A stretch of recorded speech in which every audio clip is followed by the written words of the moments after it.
فرمایا فَأَنَّا يُسْتَجَابُ لِذَلِكَ، اللہ اس کی دعاؤں کو کیسے قبول کرے۔ صحیح مسلم شریف کی روایت ہے، اللہ کے محبوب نے ثُمَّ ذَكَرَ الرَّجُلَ يُطِيلُ السَّفَرَ، اللہ کے محبوب نے ایک شخص کا ذکر کیا کہ اس نے بڑا لمبا سفر کیا۔ يُطِيلُ السَّفَرَ أَشْعَثَ أَغْبَرَ، اس کے جو بال ہیں اس کے اوپر گرد و غبار ہے، بال پراگندہ ہیں، کپڑوں کے اوپر اس کے گرد و غبار ہے۔ يَمُدُّ يَدَيْهِ إِلَى السَّمَاءِ، اور پھر وہ آسمان کی طرف ہاتھ بڑھاتا ہے۔ يَمُدُّ يَدَيْهِ إِلَى السَّمَاءِ، اور کیا کہتا ہے؟ یا ربی یا ربی، اے میرے رب اے میرے رب۔ اشارہ یہ ہے کہ وہ رب سے دعائیں کرتا ہے، یعنی اپنے رب سے دعائیں کرتا ہے، مناجات کرتا ہے، دعا مانگتا ہے، باری تعالیٰ میری دعاؤں کو قبول فرما۔ اللہ کے محبوب نے ارشاد فرمایا وَمَطْعَمُهُ حَرَامٌ، اس کا کھانا حرام کا ہے، وَمَشْرَبُهُ حَرَامٌ، اس کا پینا حرام کا ہے، وَمَلْبَسُهُ حَرَامٌ، اس کا پہننا جو ہے وہ حرام کا ہے، وَغُذِيَ بِالْحَرَامِ فَأَنَّا يُسْتَجَابُ لِذَلِكَ، جس خوراک سے اس کی پرورش ہوئی ہے وہ خوراک حرام کی ہے، اس کا لباس حرام کا، اس کا کھانا حرام کا، اس کا پہننا حرام کا، اس کا پینا حرام کا، جس غذا سے اس کی پرورش ہوئی وہ ساری اس کی غذا حرام کی۔ اللہ کے محبوب نے ارشاد فرمایا فَأَنَّا يُسْتَجَابُ لِذَلِكَ، اللہ اس کی دعاؤں کو کیسے قبول کرے؟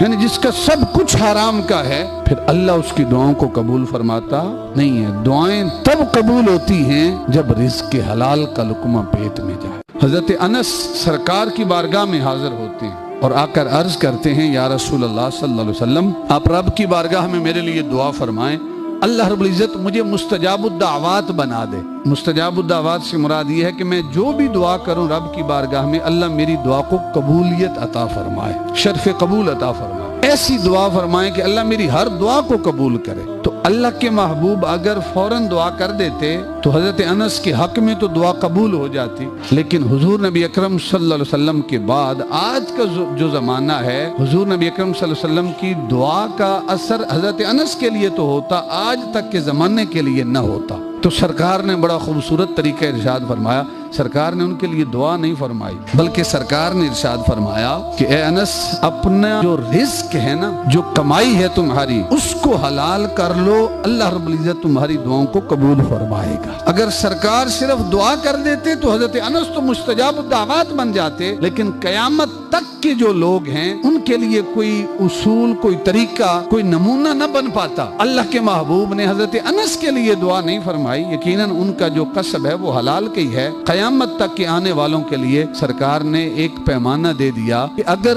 تم چاہتے ہو کہ تمہاری دعائیں رب کی بارگاہ میں قبول ہوں، تم مستجاب الدعوات بن جاؤ، جو بھی دعا کرو اللہ رب العزت اسے شرف قبولیت عطا فرمائے، تو اپنی کمائی حلال کر لو، اپنا رزق حلال کر لو، جو کچھ رب کی بارگاہ میں مانگو گے اللہ تمہاری دعاؤں کو قبول فرمائے گا۔ اور اسی حدیث کے اندر اللہ کے محبوب نے ارشاد فرمایا کہ ایک شخص حرام لقمہ منہ کی طرف لے جاتا ہے تو 40 دن تک اس کی دعائیں قبول نہیں ہوتی، اس کی عبادتیں قبول نہیں ہوتی، اس کی ریاضتیں قبول نہیں ہوتی، جس کا ایک لقمہ حرام کا اس کے منہ میں گیا۔